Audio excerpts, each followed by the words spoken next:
Precioso el Señor. Amén. Vamos a ir buscando para comenzar hoy en el libro de los Hechos. Vamos a comenzar ahí en el capítulo 27. Precioso el Señor. Gloria a Dios. Alabado sea su nombre. Bendito el Señor. Precioso Padre. Gloria a Dios. Alabado sea su nombre. Ahí en el capítulo 27 del libro de Hechos, que nos habla ya, ¿verdad?, de los últimos días de Pablo, ¿verdad? Cuando Pablo es enviado a Roma. Gloria a Dios. Precioso el Señor. Sea el Señor hablando con cada uno de nosotros, sea el Espíritu Santo dando discernimiento y entendimiento a todos y cada uno, los que estamos aquí, los que ven luego por YouTube, por Facebook. Amén. Amén. Gloria a Dios. Dice ahí, Pablo es enviado a Roma. Dice, cuando se decidió que había de navegar para Italia, entregaron a Pablo y a algunos otros presos a un centurión llamado Julio de la compañía Augusta. Y embarcándonos en una nave adramitena que iba a tocar los puertos de Asia, zarpamos estando con nosotros Aristarco, macedonio de Tesalónica. Al otro día llegamos a Sidón y Julio, tratando humanamente a Pablo, le permitió que fuese a los amigos para ser atendidos por ellos.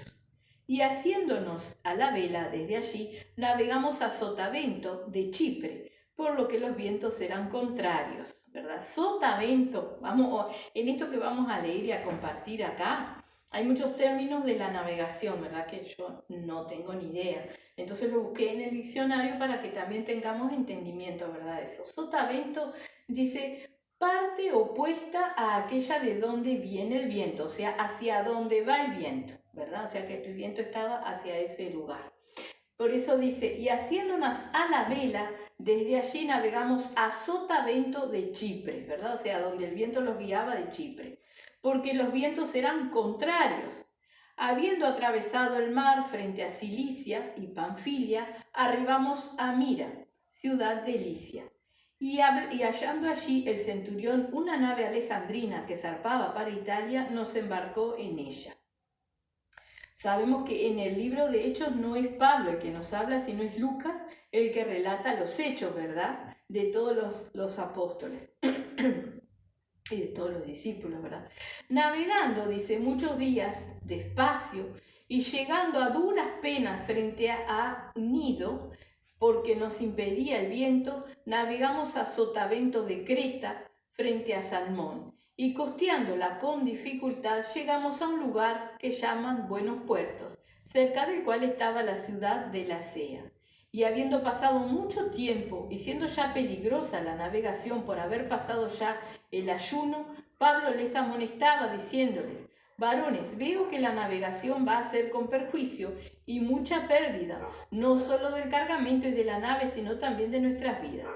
Pero el centurión daba más crédito al piloto y al patrón de la nave que a lo que Pablo decía.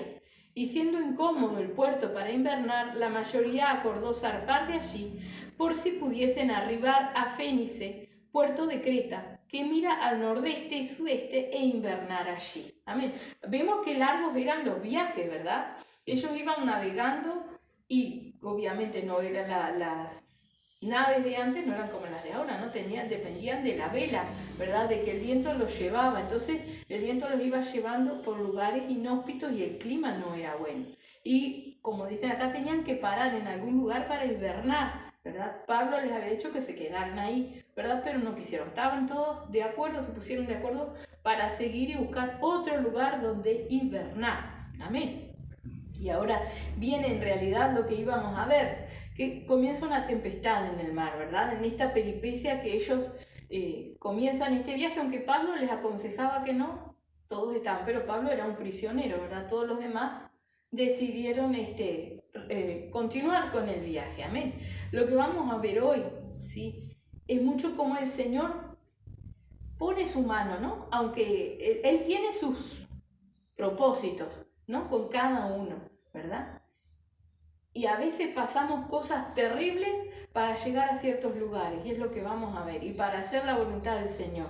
Cosas que quizás nosotros pensamos que no son necesarias pasarlas, Pero vamos a ver como Pablo, siervo de Dios, ¿verdad? Sabía él que iba guiado por Dios a dar testimonio en Roma, ¿verdad? Ahora estaba sufriendo una serie de peripecias porque iba de un barco a otro, iba de una tormenta a otra, ¿verdad? Y vamos a ver lo que sucedió acá. Vamos a leer ahí a partir del 13, ¿sí? Dice, y soplando una brisa del sur, pareciéndoles que ya tenían todo lo que deseaban, levaron anclas e iban costeando Creta. O sea, iban por la orilla, ¿no? Por las costas. Pero no mucho después dio contra la nave un viento huracanado llamado Euroclidón. Y siendo arrebatada la nave, y no pudiendo poner proa al viento, nos abandonamos a él y nos dejamos llevar.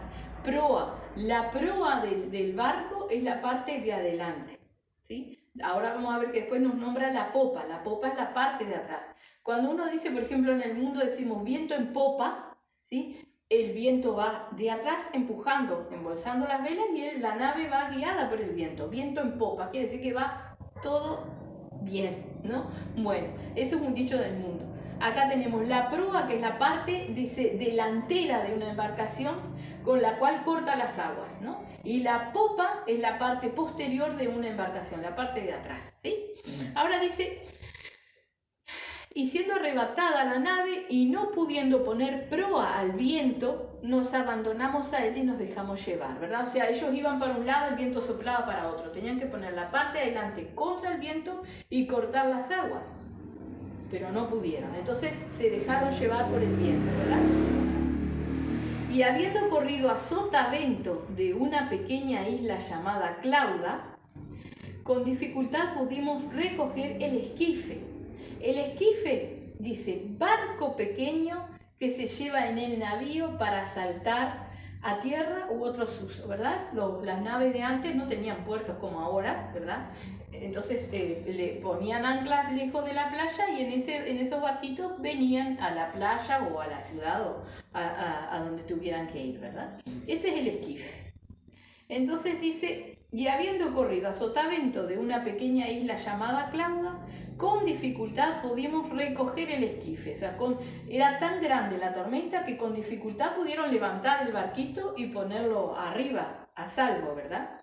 Era muy necesario eso, como vemos, para tener comunicación o para incluso salvarse algunos. Dice, y una vez subido a bordo, usaron de refuerzos para ceñir la nave. Y teniendo temor de dar en Sirte, arriaron las velas y quedaron a la deriva. Sirte es como un montículo de arena, ¿verdad? O sea que con toda la tormenta la arena se iba moviendo de los fondos y tenían miedo de encallar la nave, ¿sí? Porque recuerden que ellos iban costeando y después se dejaban llevar por el viento, entonces no sabían muy bien cómo estaba la cosa ahí y tenían miedo de dar en sitio, o sea, de encallar en la arena. Entonces arriaron las velas y quedaron a la deriva. Al arriar las velas, al levantar las velas, el barco no es llevado por el viento, es sacudido por las olas, ¿verdad? Y se mueve, ¿verdad? Pero no es arrastrado por el viento. Entonces levantaron las velas y quedaron a la deriva. Dice, pero siendo combatidos por una furiosa tempestad, al siguiente día empezaron a alijar. Y al tercer día con nuestras propias manos, dice Lucas, arrojamos los aparejos de la nave. ¿Sí? Alijar, dice aligerar o aliviar la carga. Empezaron a tirar todas las cosas que tenían pesadas en el barco, alivianar la carga para que el barco flotara, ¿verdad? Para que la nave fuese más liviana y pudieran persistir, ¿verdad? Así que dice, pero siendo combatidos por una furiosa tempestad, al siguiente día empezaron a alijar y al tercer día con nuestras propias manos arrojamos los aparejos de la nave. O sea que aún hasta los implementos de pesca tuvieron que tirar, que deshacerse para poder seguir adelante, ¿verdad? Y no apareciendo ni sol ni estrellas por muchos días y acosados por una tempestad no pequeña, ya habíamos perdido toda esperanza de salvarnos. Este es Lucas, ¿verdad? que dice, ¿no? Muchos días no había ni sol ni estrella, o sea, era totalmente cubierto el cielo, ¿sí? Viento, tempestad, todos los días. Ya habían perdido la esperanza de salvación, habían perdido la esperanza de toda salvación. Entonces dice Pablo, como hacía ya mucho que no comíamos, ¿verdad? No es que todos estuvieran ayunando para Dios, sino que estaban todos muy asustados y preocupados porque en ese barco, como lo vamos a ver luego, iban muchas personas, creo que algo así como 276 personas. Muchas iban, ¿verdad? Entonces, dice ahí, entonces Pablo, como hacía ya mucho que no comíamos, puesto en pie en medio de ellos, dijo, habría sido por cierto conveniente, oh varones, haberme oído y no zarpar de Creta tan solo para recibir este perjuicio y pérdida. Pero ahora os exhorto a tener buen ánimo, pues no habrá ninguna pérdida de vida entre vosotros, sino solamente de la nave. Porque esta noche ha estado conmigo el ángel del Dios de quien soy y a quien sirvo, diciendo, Pablo, no temas, es necesario que comparezcas ante César, y aquí Dios te ha concedido todos los que navegan contigo. Por tanto, oh varones, tened buen ánimo, porque yo confío en Dios que será así como se me ha dicho, ¿verdad? Primero vemos el relato de Lucas, de toda la tempestad, de todo lo que estaban viviendo, pasando, ¿verdad? Que ya habían perdido la esperanza de salvación. Pero Pablo oraba. Pablo oraba e intercedía también por los que estaban ahí, porque si no, no le diría el ángel, el Señor te ha concedido la vida de los que están contigo, ¿no? Dice, porque esta noche ha estado conmigo el ángel del Dios de quien soy y a quien sirvo, dice en el versículo 23. Y en el 24 dice, diciendo, Pablo, no temas, es necesario que comparezcas ante César, y aquí Dios te ha concedido todos los que navegan contigo, ¿verdad? O sea, el Señor tenía una misión para Pablo, Pablo tenía que ir a comparecer ante César y dar testimonio allí, ¿verdad? Eso Pablo ya lo sabía. Entonces se lo vuelve a recalcar y a recordar el ángel. O sea, tú tienes que ir a hacer esto. Y si tú tienes que llegar a este lugar a hacer esto porque Dios te mandó, en el camino, por todo, no importa lo que te pase, Dios te va a guardar y vas a llegar. Además de eso, como él intercedía por la situación y por todos los que estaban ahí, Dios le concedió la vida de todos. De todos. Eran personas que lo llevaban a él preso, ¿verdad? Y otros presos que iban con él. Pero Dios le concedió la vida de todos. ¿Sí? Después vamos a seguir mirando esto. Ahora yo quiero que razonemos un poquito y veamos, porque muchas veces se compara, ¿sí?, a la iglesia con un barco, con un bote, con una nave, ¿sí? Y vemos todas las peripecias que pasaba esta embarcación para llegar a destino, para hibernar, para tener un descanso, un reposo. Y hoy en día nosotros estamos viendo, ¿sí?, que la iglesia, el cuerpo de Cristo, está siendo atacado por grandes tormentas. ¿Qué fue lo primero que hicieron? Alijar, tirar todo lo que pesa, despojarnos de todo lo que no sirve, santificarnos. La iglesia de hoy se ha cargado, se ha olvidado de santificarse, de despojarse de todas las cosas, y por eso sufre tantos embates, ¿sí? Más allá de que el Señor nos ha venido hablando en cultos anteriores de darle lugar al Espíritu Santo, la guía del Espíritu Santo, ¿verdad? De realmente pelear la batalla a través y guiados por el Espíritu Santo.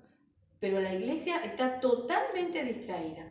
En esta embarcación, ¿sí?, iba Pablo, iba Lucas, iban presos de otras calañas, de otras cosas que habían hecho, ¿verdad? Iban marineros, iba un centurión, iban cantidad de personas. No eran todos cristianos, no eran. Pero lamentablemente en la iglesia hoy tendríamos que ser todos cristianos y no lo somos, ¿verdad? Entonces la iglesia naufraga, ¿sí? Y hay que atender lo que está pasando, hay que atender, ¿verdad? Y es importante que cada uno de nosotros podamos entender que somos parte del cuerpo de Cristo, parte de esta nave. Y nosotros tenemos que alijar nuestra vida, o sea, aligerar, liberarnos de cargas. Muchas veces nosotros hemos dejado de hacer los pecados que hacíamos, hemos sido libres, perdonados por el Señor, pero nos volvemos a cargar con cosas que suceden. Y son cargas que no tenemos que llevar. Y lamentablemente estas cargas que nosotros no tenemos que llevar afectan a todo el pueblo, afectan a todo el cuerpo de Cristo, ¿verdad? Porque el Señor nos ha llamado a pelear la batalla como buenos soldados de Cristo, ¿sí? No a estar cargados y con la mente en otro lado, o cargados y que nuestra oración no es lo que debe de ser, ¿verdad? Entonces, fijémonos y comparemos esto, ¿sí? Todo lo que estaba pasando aquí, el viento, las tormentas, todas las cosas, pero cuando hay un propósito, ¿sí? Dios pone su mano y eso se va a hacer, ¿verdad? Él nos va a guardar. Entonces, si nosotros sabemos que tenemos un Dios precioso que no quiere la muerte del que muere, no importa lo que nosotros veamos. Importa que uno, o sea, usted, se comprometa con el Señor, busque del Señor, busque la llenura del Espíritu Santo y le pida al Señor que lo capacite para pelear la batalla como es debido. Hágalo usted.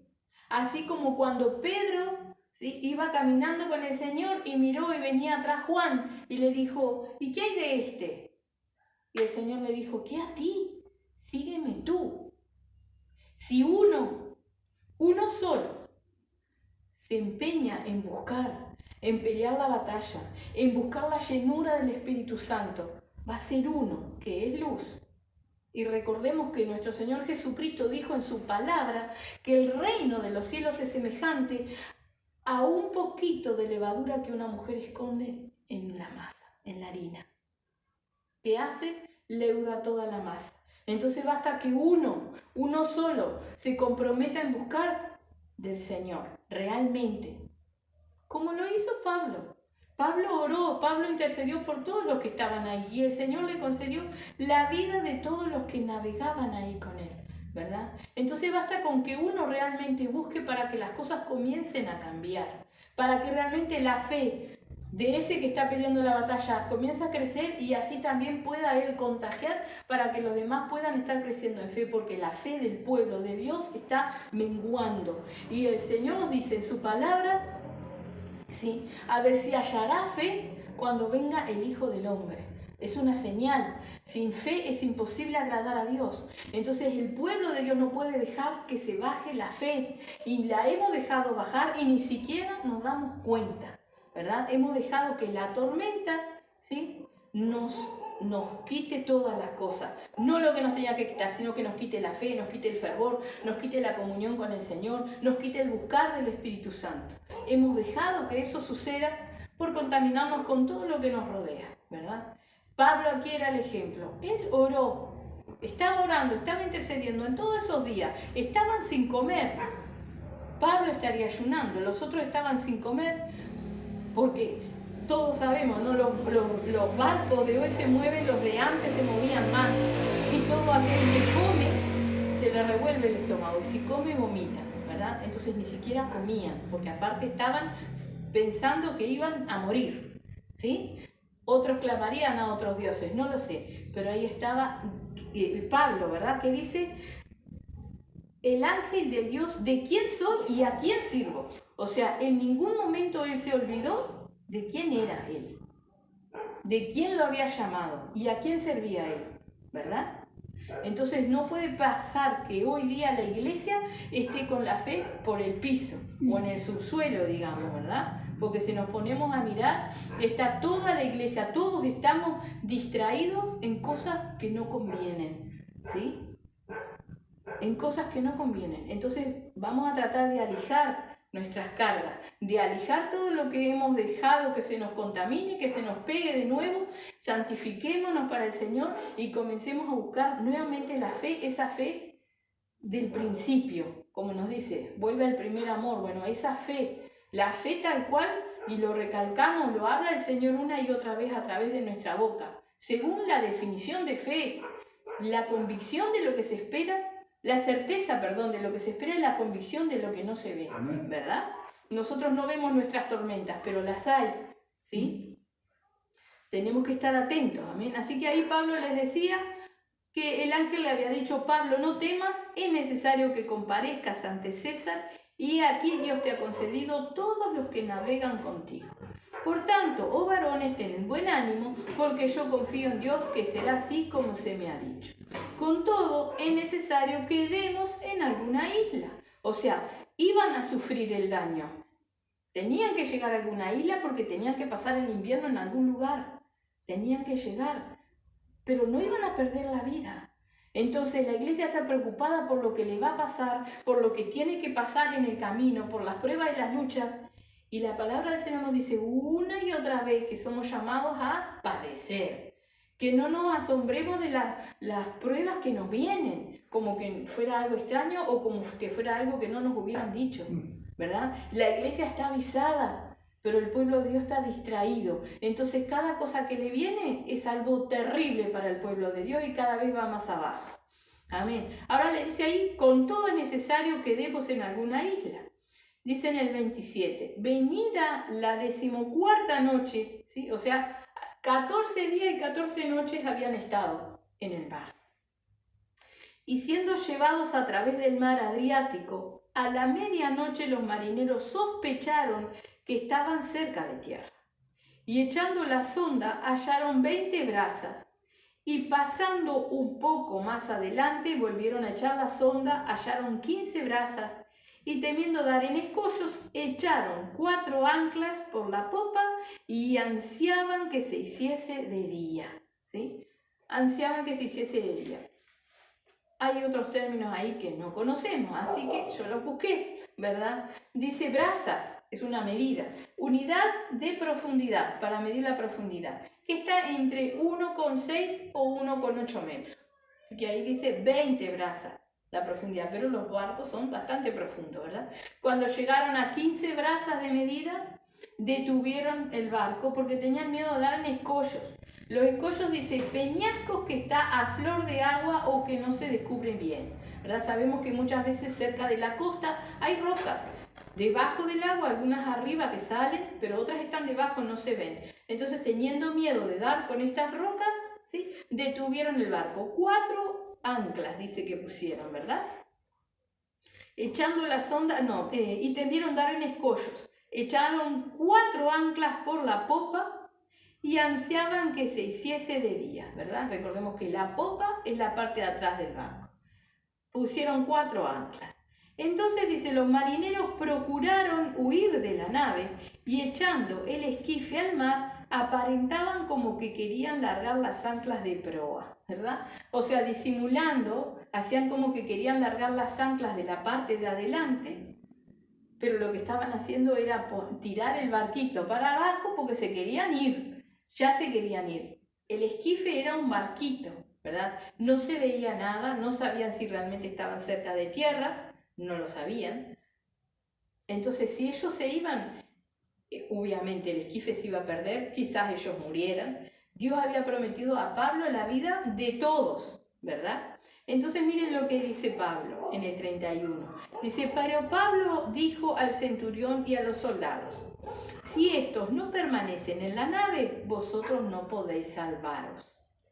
Entonces los soldados cortaron las amarras del esquife y lo dejaron perderse.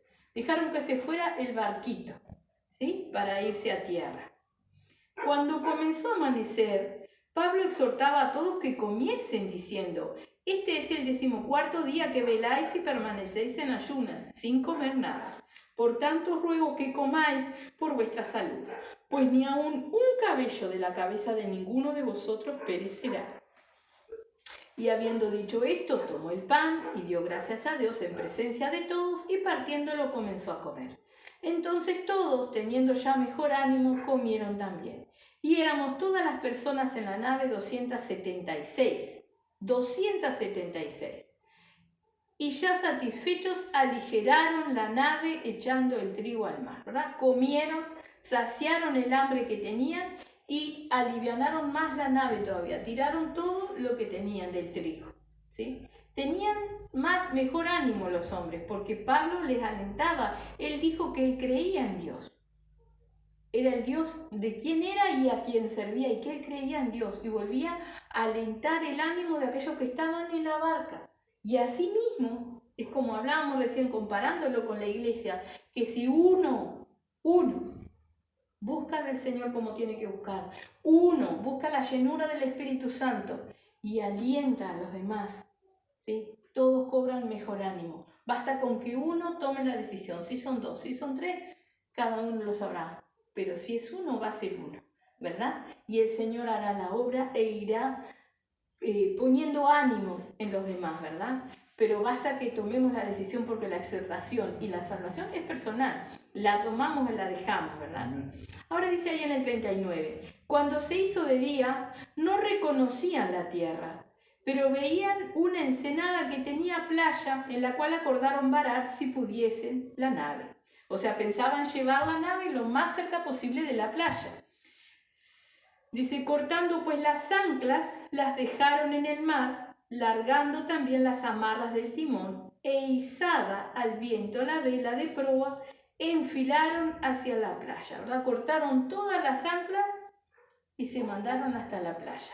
Y se enfilaron, empezaron, ¿no? Pero, dice, dando en un lugar de 2 aguas, hicieron encallar la nave, y la proa hincada quedó inmóvil, y la popa se abría con la violencia del mar, ¿verdad? La parte de adelante quedó encallada y la parte de atrás era rota por el mar, ¿verdad? Porque había quedado calzada la parte de adelante, y la fuerza del mar, en vez de empujar el bote, lo rompía, ¿verdad? Se abría. Entonces, dice, los soldados acordaron matar a los presos para que ninguno se fugase nadando, ¿verdad? Iban a matar a todos los presos, porque antes, si los presos se escapaban, los que pagaban con su vida eran los soldados. Aquel soldado que dejaba que los presos se escapaban, los mataban, ¿verdad? Ahora el centurión dice, pero el centurión, queriendo salvar a Pablo, les impidió este intento y mandó que los que pudiesen nadar se echasen los primeros y saliesen a tierra. Y los demás, parte en tablas, parte en cosas de la nave, y así aconteció que todos se salvaron saliendo a tierra, ¿verdad? Unos fueron en tablas, otros nadando, estaban cerca, pero había quienes no sabían nadar. La cosa es que todos se salvaron, todos salieron con vida de allí, ¿verdad? Tal cual Dios lo había prometido. Amén. Ahora dice ahí en el 28, versículo 1, dice, estando ya a salvo, supimos que la isla se llamaba Malta, y los naturales nos trataron con no poca humanidad, porque encendiendo un fuego nos recibieron a todos a causa de la lluvia que caía y del frío. Entonces, habiendo recogido Pablo algunas ramas secas, las echó al fuego, y una víbora, huyendo del calor, se le prendió en la mano, ¿verdad? Vemos que fueron recibidos bien por los del lugar, ¿verdad? Encendieron fuego enseguida para poderse calentar, porque si estaban buscando un lugar para invernar es porque ya hacía frío, ¿verdad? Venían todos mojados, entonces había que cobijarlos para que pudieran secarse y entrar en calor. Amén. Ahora pasa este incidente, ¿verdad? Pablo recoge unas ramas secas ahí y una víbora se le prendió de la mano. Vamos a ver, ciertamente no era cualquier víbora, una víbora venenosa del lugar, ¿verdad? Los lugareños la conocían. Ahora dice, cuando los naturales vieron la víbora colgando de su mano, se decían unos a otros, ciertamente este hombre es homicida, a quien escapando del mar la justicia no deja vivir, ¿verdad? O sea, era un preso. Era preso. No sabían cuál era el motivo de que él estaba preso. Sabían que iba para Roma, ¿verdad? Era un preso. Ahora decía, se salva del mar, ¿no? Y lo pica esta víbora, ciertamente va a morir. Tiene que ser un homicidio, o sea, lo catalogaban como el crimen más grande. Un homicida tiene que ser, porque si se salvó del mar y lo pica una víbora para que se muera, o sea, se tiene que morir, es la justicia, ¿no? Pero vamos a ver lo que pasó. Dice, pero él, sacudiendo la víbora en el fuego, ningún daño padeció. Ellos estaban esperando que él se hinchase o cayese muerto de repente. Mas habiendo esperado mucho y viendo que ningún mal le venía, cambiaron de parecer y dijeron que era un Dios con minúscula, amén. O sea, ya veían como que él tenía poderes, no conociendo al Dios de la gloria, que era a quien él servía y quien estaba en él, amén.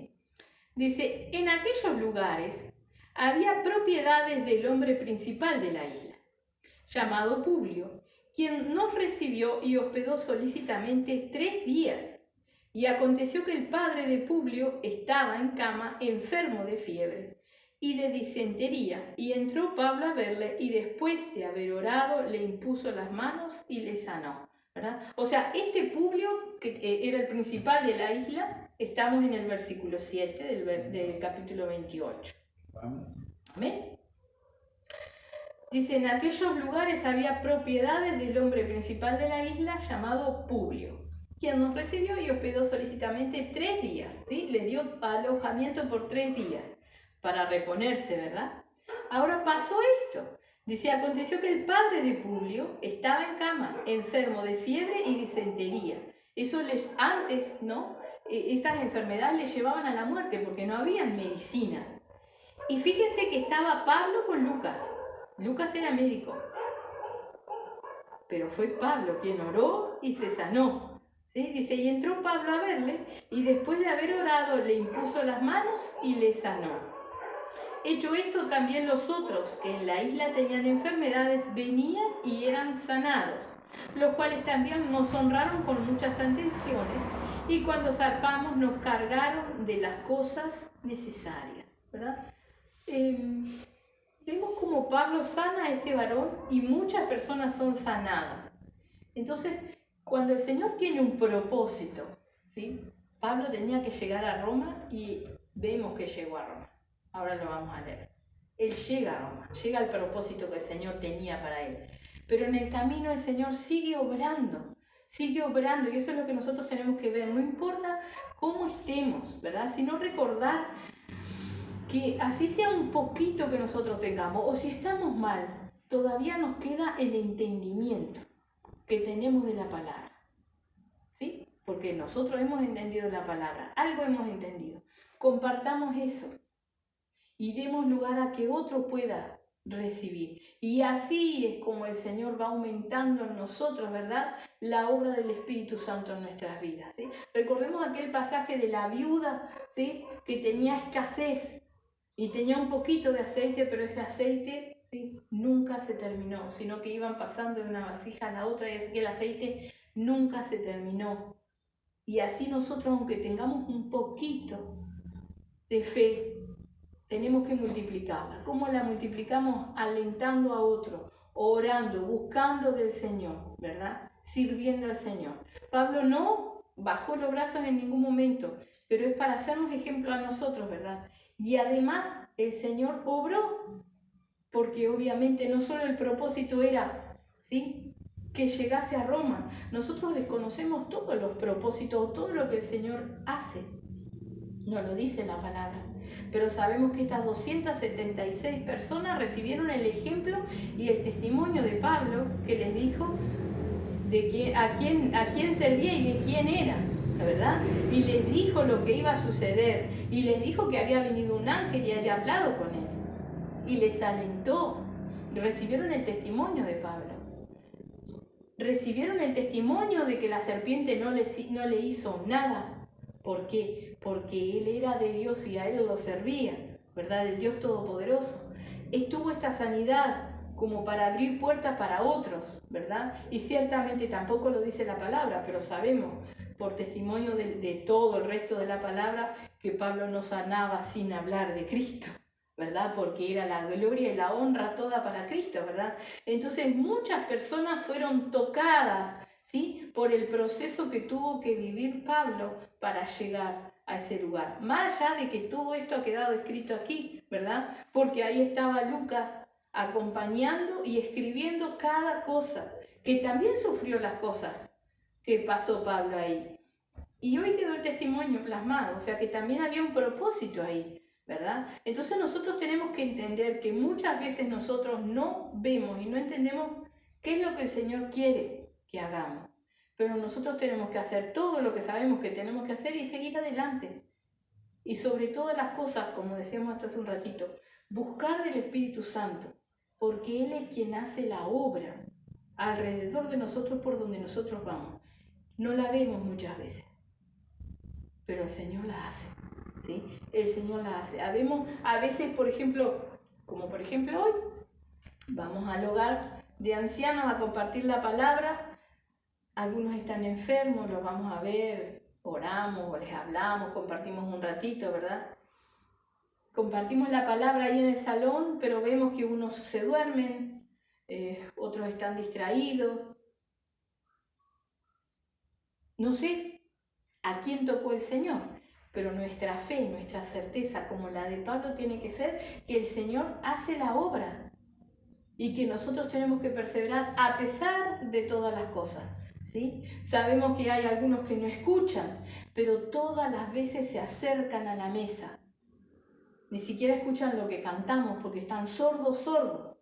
El Señor los sanará si quiere, pero lo importante es la salvación del alma. Quizás el Señor está mirando la perseverancia porque sí saben que ahí se va a hablar de Dios, ¿verdad? Entonces, no podemos dejar que el enemigo nos carcoma la fe, haga que nuestra fe se deshaga, quede hecha nada, ¿verdad? Tenemos que permanecer en fe, recordando, viendo los ejemplos que en la palabra del Señor nos pone, ¿verdad? Y siempre orando, como lo compartíamos hasta hace unos tiempos, ¿verdad? La parábola de la viuda y el juez injusto, ¿sí? La necesidad de orar siempre, ese era Lucas también, la necesidad de orar siempre y no desmayar, decía, ¿verdad? Entonces tenemos que orar en todo tiempo y pedirle al Señor que aliente nuestra fe, que nos ayude a seguir adelante, ¿verdad? Porque muchas veces parece que nada pasa, parece que nada sucede, ¿verdad? Pero sí suceden cosas. Aquí Pablo fue a juntar una rama seca, lo picó una víbora y él se la sacudió en el fuego y no pasó nada. Pero los hombres estaban mirando y esperando que él muriera. Entonces sí pasó, habían ojos puestos en él, ¿verdad? Y por eso es que nosotros no podemos dejar que nuestra fe muera, que nuestra fe se apague, porque hay ojos puestos en nosotros. Y muchas veces nosotros le decimos, Señor, úsame. Y salimos y vamos al supermercado y damos la vuelta por allá y quizás ni siquiera encontramos un alma para hablarle, o la persona que le damos un folleto que le hablamos lo tira o no lo... No importa. La obra del Señor es hecha, porque yo fui en sus manos y le pedí a Él que me usara. No entendemos ni vemos todo lo que sucede, pero ¿cuál es la fe? La convicción de lo que no se ve. Estar convencidos que hay cosas que nosotros no vemos, pero en el campo espiritual suceden. Exactamente lo mismo que darle lugar al Espíritu Santo en nuestra vida. No vemos lo que el Espíritu Santo hace, no lo vemos al Espíritu Santo, ¿sí? Pero la obra está hecha. Entonces está en cada uno de nosotros, como dijo Juan el Bautista, es necesario que yo mengue y que Él crezca, ¿verdad? Es necesario que nosotros menguemos, que nosotros aligeremos nuestra vida y dejemos que aumente el Espíritu Santo en nosotros. Darle lugar al Espíritu, no solamente a la guía, en la oración, en todas las cosas, ¿verdad? Para que la obra del Señor realmente sea hecha, ¿sí? Porque así lo dijo el Señor. Y es lo que nosotros tenemos que entender. El Señor nos llama a ser luminares en el mundo, ¿no? Y dice que una luz no se esconde abajo de un almud. O sea, yo no voy a, si pongo una luz acá, no ilumina. La luz tiene que verse. Entonces, si nosotros decidimos hoy empezar a buscar realmente del Señor, no digo que no lo hayamos hecho, pero ciertamente algo está pasando, ¿sí? Nuestra fe se ha decaído. Algo está pasando con nuestra manera de buscar del Señor. Algo está pasando con nuestro entendimiento. El diablo está atacándonos, haciéndonos pensar que nada pasa, haciéndonos pensar que nada se mueve, haciéndonos pensar que ni siquiera vemos el propósito del Señor. Y así sigue y sigue y sigue, medrando nuestra fe. Pero no puede suceder, ¿verdad? El Señor tiene propósito con cada uno de nosotros. Este es el Dios en que creemos, como dice Pablo, ¿no? Aquel que no quiere la muerte del que muere. Entonces tenemos que tener cierto que queremos la salvación. La fe no puede aflojar, principalmente eso, ¿verdad? Más allá de eso tenemos un Dios que es misericordioso, es justo, es fiel, es verdadero, que aquel que a Él viene no le echa fuera. Entonces si estamos realmente buscando de Él, vayamos realmente a conciencia, a su presencia, ¿verdad? Para pedirle perdón por haber menguado, para pedirle perdón por habernos contaminado, como exhortaba el mismo Dios a Jeremías, entre sacar lo precioso de lo vil, por habernos cargado, por habernos entristecido, porque muchas veces nos desmoralizamos porque decimos y lo repetimos muchas veces, nadie quiere nada de Dios, nadie busca, son demasiado pocas las almas. Y ahí viene el diablo, ¿sí? Y sigue escarbando y escarbando nuestra fe, se va haciendo como un polvo y se desvanece nuestra fe. Y terminamos siendo cristianos muertos, ¿sí? Que estamos dormidos, ¿sí? Que ni siquiera tenemos el gozo de la salvación. El Señor nos prometió que cuando viniera el Espíritu Santo, sentiríamos ríos de agua viva correr por dentro nuestro. ¿Qué son los ríos de agua viva?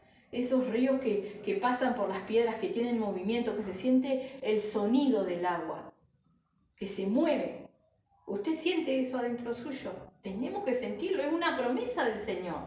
Entonces busquemos del Señor, reclamémosle al Señor para que realmente uno que tome la decisión de hacerlo pueda iluminar, pueda contagiar, pueda hacer ese granito de levadura dentro de la masa, porque todavía es tiempo. En este barco habían 276 personas. Sabemos que en el mundo hay más cristianos, aunque somos pocos. Es un pequeño remanente, pero hay más. Y tiene que haber alguien, ¿sí? Uno en cada lugar. Uno aquí, otro allá, que comiencen realmente a pelear la batalla. Porque el Señor va a venir. Amén. Amén. Y sabemos lo que nos espera, ¿sí? Dice ahí, vamos a leer, ¿sí? La llegada de Pablo a Roma, ¿verdad? Dice, aconteció que 3 días después, Pablo convocó a los principales de los judíos, a los cuales luego que estuvieron reunidos les dijo, yo, varones hermanos, no habiendo hecho... Me comí un pedazo. Pablo llega a Roma, perdón. Pensé que lo había arrebatado, el Señor lo había puesto en Roma directamente. Dice, pasado 3 meses nos hicimos a la vela en una nave alejandrina, o sea que pasaron el invierno ahí, que había invernado en la isla, la cual tenía por enseña a Castor y Pólux. Y llegados a Siracusa estuvimos allí 3 días. De allí costeando alrededor llegamos a Regio y otro día después, soplando el viento sur, llegamos al segundo día a Puteoli, donde habiendo hallado hermanos, nos rogaron que nos quedásemos con ellos 7 días y luego fuimos a Roma. De donde oyendo de nosotros los hermanos, salieron a recibirnos hasta el foro de Apio y las 3 tabernas, y al verlos Pablo dio gracias a Dios y cobró aliento. O sea, había un pueblo que esperaba a Pablo. Había un pueblo que estaba orando, intercediendo, ¿verdad? Ahora dice, cuando llegamos a Roma, el centurión entregó los presos al prefecto militar, pero a Pablo se le permitió vivir aparte con un soldado que le custodiase. ¿Quién puede hacer esto sino Dios? Porque Pablo era un siervo de Dios, ¿verdad? Pero más allá de eso, halló gracia a los ojos de estos soldados, pero solamente porque Dios así lo quiso, ¿verdad? Porque de otra manera no sería. Dice, aconteció que 3 días después, Pablo convocó a los principales de los judíos, a los cuales luego que estuvieron reunidos les dijo, yo, varones hermanos, no habiendo hecho nada contra el pueblo, ni contra las costumbres de nuestros padres, he sido entregado preso desde Jerusalén en manos de los romanos, los cuales, habiéndome examinado, me querían soltar por no haber en mí ninguna causa de muerte. Pero oponiéndose los judíos, me vi obligado a apelar a César, no porque tenga de qué acusar a mi nación. Así que por esta causa os he llamado, para veros y hablaros, porque por la enseñanza de Israel estoy sujeto con esta cadena, ¿verdad? O sea, le estaba explicando al pueblo, allí dice a los principales de los judíos que habían en Roma, ¿verdad?, ¿qué era lo que había acontecido? ¿Por qué él había apelado a César? Porque era un ciudadano romano. Él también tenía de las nacionalidades, ¿verdad? Entonces le correspondía legalmente eso. Dice, así que por esta causa os he llamado para veros y hablaros, porque por la esperanza de Israel estoy sujeto con esta cadena. Entonces ellos le dijeron, nosotros ni hemos recibido de Judea cartas acerca de ti, ni ha venido alguno de los hermanos que haya denunciado o hablado algún mal de ti. O sea que todo lo que había pasado para que Pablo apelara a César y lo mandaron había quedado en nada. como aquella pobre mujer, ¿no?, que fue sorprendida en adulterio, ¿sí? Y el Señor les dijo: el que esté libre de pecado, arroje la primera piedra. Y cuando miró, dice: ¿dónde están los que te acusaban? No había nadie, nadie. De igual manera, Pablo estaba ahí, había vivido, había sufrido, había padecido, pero la obra del Señor había sido hecha, ¿verdad? Pero los que le acusaban no estaban. Ahora dice: pero querríamos oír de ti lo que piensas, porque de esta secta nos es notorio que en todas partes se habla contra ella. Estaba también escrito, está escrito, el Señor mismo lo dijo, ¿verdad?, que iba a haber mucha oposición, y no era una secta, pero ellos le llamaban secta, porque no se adecuaba a lo que ellos conocían de la palabra de Dios, o desconocían más bien. Dice: y habiéndole señalado un día, vinieron a él muchos a la posada, a los cuales les declaraba y les testificaba el reino de Dios desde la mañana hasta la tarde, persuadiéndoles acerca de Jesús, tanto por la ley de Moisés como por los profetas. Y algunos asentían a lo que se decía, pero otros no creían. Y como no estuviesen de acuerdo entre sí, al retirarse, les dijo Pablo esta palabra: bien habló el Espíritu Santo por medio del profeta Isaías a nuestros padres, diciendo: ve a este pueblo y diles, de oído oiréis y no entenderéis, y viendo veréis y no percibiréis, porque el corazón de este pueblo se ha engrosado, y con los oídos oyeron pesadamente, y sus ojos han cerrado para que no vean con los ojos y oigan con los oídos y entiendan de corazón y se conviertan y yo los sane. Sabed pues que a los gentiles es enviada esta salvación de Dios y ellos oirán. Amén. Si Pablo hubiese centrado su mirada en la respuesta de los judíos, hubiera dicho: Señor, todo lo que padecí, todo lo que me acusaron, para que ellos me escuchen y no crean. Pero habían otros que creyeran, ¿verdad? La obra fue tal, fíjense que dice, él les señaló un día.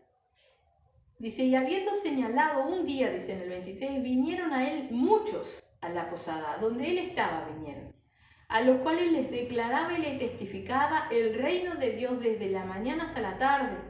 Él no hacía un culto, predicaba media hora, no, desde la mañana hasta la tarde les hablaba del reino de Dios. Dice: persuadiéndoles acerca de Jesús, tanto por la ley de Moisés como por los profetas. O sea, les testificaba, ¿verdad?, con el Antiguo Testamento todo lo que estaba avisado de que iba a suceder, de que iba a llegar el Mesías, de que este era el Mesías, ¿verdad? Aún así, como dice ahí, otros no creyeron. Dice: y algunos asentían a lo que se decía, pero otros no creían. Y como no estuviesen de acuerdo entre sí, al retirarse les dijo, y les citó estos versículos que he leído, ¿verdad?, que están en Isaías 6 del 9 al 10, ¿verdad? Les dice: sabed pues que a los gentiles es enviada esta salvación de Dios, y ellos oirán. Y cuando hubo dicho esto, los judíos se fueron teniendo gran discusión entre sí, y Pablo permaneció 2 años enteros en una casa alquilada y recibía a todos los que a él venían, predicando el reino de Dios y enseñando acerca del Señor Jesucristo abiertamente y sin impedimento.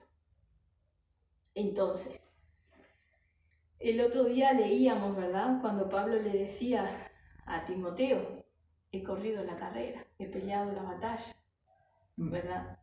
Que nosotros podamos tener la oportunidad de, aún menos pensarlo, ¿no?, y mirar para atrás y decir: valió la pena todo lo que pasé, valió la pena. Pero si nos dormimos en el camino, no vamos a poder decir esto ni vamos a poder llegar, ¿sí? Entendemos que si nos roban la fe, nos roban la certeza de lo que esperamos, nos roban la salvación. No en vano la definición de fe dice la certeza de lo que esperamos. ¿Qué esperamos? La salvación que nos promete el Señor. Entonces, si nos roba la fe el diablo, si nosotros dejamos que nos robe la fe el diablo, ¿verdad?, perdemos la certeza de la salvación. Y a mí no me puede venir a decir una persona con una cara de agrio, así, y con postura de derrota, que él se cree que va a ser salvo. O sea, lo puede decir. ¿Pero tiene la certeza? Lo puede decir, pero corren ríos de agua viva dentro de él. Lo puede decir, pero tiene la llenura del Espíritu Santo, tiene el sello de la salvación, las arras de la salvación. No, porque muchos hay que dicen que van a ser salvos. Hay tantos que creen que son salvos, siempre salvos y andan haciendo cualquier cosa. Y el pueblo, realmente el pueblo de Dios, está dejando que la fe sea minada por el diablo, por las cosas que nos cargan, por todo lo que nos llega, ¿verdad? Y seguimos diciendo que tenemos la esperanza, que tenemos fe, que tenemos la esperanza de la salvación, la confianza de que vamos a llegar. Estamos mintiéndonos a nosotros mismos. ¿En cuántos pasajes de la palabra nos exhortan diciendo no os engañéis a vosotros mismos? Tenemos que nosotros escudriñarnos realmente y recordar, no en vano, aún antes de partir el Señor les dijo, ¿sí?, que cuando viniera el Espíritu Santo, porque de eso les hablaba y se lo dijo nuestro Señor Jesucristo a sus discípulos, correrían ríos de agua viva dentro de ellos. Entonces, si lo dijo nuestro Señor Jesús, y nosotros ni siquiera lo tenemos, ni lo buscamos, ni lo sentimos, y todavía nos creemos que vamos a ser salvos, estamos realmente siendo engañados. Y recordemos que la ira de Dios viene sobre los hijos de desobediencia, o sea, aquellos que se dejan engañar, que se apachuchan y se quedan, ¿sí? Dice que el reino de los cielos, ¿sí?, sufre violencia. Y aquellos, sí, que arrebatan, que pelean, que buscan, son aquellos que alcanzan. Entonces no es alguien pasivo, no es alguien quieto, no es alguien aplastado, no es alguien que se haya acostumbrado a congregarse y a tener sus oraciones quien va a tener la salvación, sino es aquel que es inquieto para el Señor, que está buscando. Sí, por eso dice, el que busca encuentra, el que llama se le abre, el que pide se le da. Pero no es alguien quieto, no es alguien que deja de buscar, no es alguien que se conforma, no es alguien cómodo, no, tiene que ser alguien que busque realmente, ¿verdad? Entonces, miremos realmente cómo está nuestra vida, cómo estamos nosotros delante del Señor, cómo está nuestra fe. Y recordemos que sin fe es imposible agradar a Dios y no nos olvidemos de lo que es la fe y por qué es importante la definición de fe. Y si nos roban la fe, perdemos toda noción de la vida espiritual que nos rodea, de lo espiritual que nosotros somos y de la salvación que nos espera. Y somos engañados, ¿sí? Veíamos el culto pasado lo que eran los que decía, ¿verdad? Tiempos peligrosos del engaño, ¿sí? Bueno, mirémonos al espejo. ¿Cómo estamos realmente nosotros? No sea que nosotros mismos nos estemos engañando y nos estemos mirando y estemos creyendo que estamos bien, ¿sí? Busquemos dentro de nosotros si esos ríos de agua viva están corriendo, porque es una promesa del Señor, ¿verdad? Entonces, si a Él clamamos, Él nos la va a dar. Amén. Vamos a cerrar la palabra del Señor entonces y vamos a hacer una oración. Bendito Padre, te damos las gracias, mi Señor. Gracias te damos, Padre Santo, por tu preciosa palabra, Padre. Te rogamos que seas tú obrando en nuestras vidas, mi Señor. Que sea tu Santo Espíritu, Padre Santo, bendito, ministrando en nosotros, Padre, en el nombre de Jesús, mi Señor. Guiándonos, Padre Santo, bendito. Te rogamos que tú nos estés tocando, Señor. Yo quiero, Padre, yo quiero buscar de ti, Santo Dios, en el nombre de Jesús. Ayúdanos para que cada uno de nosotros podamos tomar esa decisión, Padre bendito, y realmente, mi Señor, buscar la llenura del Espíritu Santo, buscar la guía del Espíritu Santo, Padre, sentir esos ríos de agua viva correr dentro nuestro, Señor, Padre Santo, y sufrir todas las tormentas que tengamos que sufrir, pero que la obra sea hecha, Señor. Ayúdanos a cuidar nuestra fe, Padre Santo bendito, y a cuidar nuestra salvación, Padre Santo, en el nombre de Jesús, mi Señor. Te rogamos en esta hora, Padre Santo, Padre amado, por todo tu pueblo, por cada uno de los tuyos, Señor. Tú conoces los corazones, tú ves, Padre bendito, Dios de la gloria. Te rogamos que sea tu palabra predicada tal cual, mi Señor, Que llegue, Padre, como lo dice tu palabra, Señor, como clavos hincados, como martillo que quebranta la piedra, Señor. Bendito Padre, como aquello que no nos deja estar quietos, como esa lluvia tardía y temprana, Padre Santo bendito. Llega a tu pueblo, mi Señor, ministra, levanta, despierta, Padre, en el nombre de Jesús, mi Señor. Te rogamos también en esta hora por la sanidad, Padre bendito, Dios de la gloria, de todos nuestros hermanos que están quebrantados de salud, Santo Dios, por la fortaleza, Padre Santo, para seguir adelante, mi Señor, de todos aquellos que están en grandes pruebas y luchas, Señor, bendito Padre, más mi Señor, que todos podamos estar despiertos, velando y esperando tu preciosa venida, Señor, en el nombre de Jesús, Padre. Gracias te damos y nos encomendamos en tus manos, en el nombre de Jesús. Amén y amén.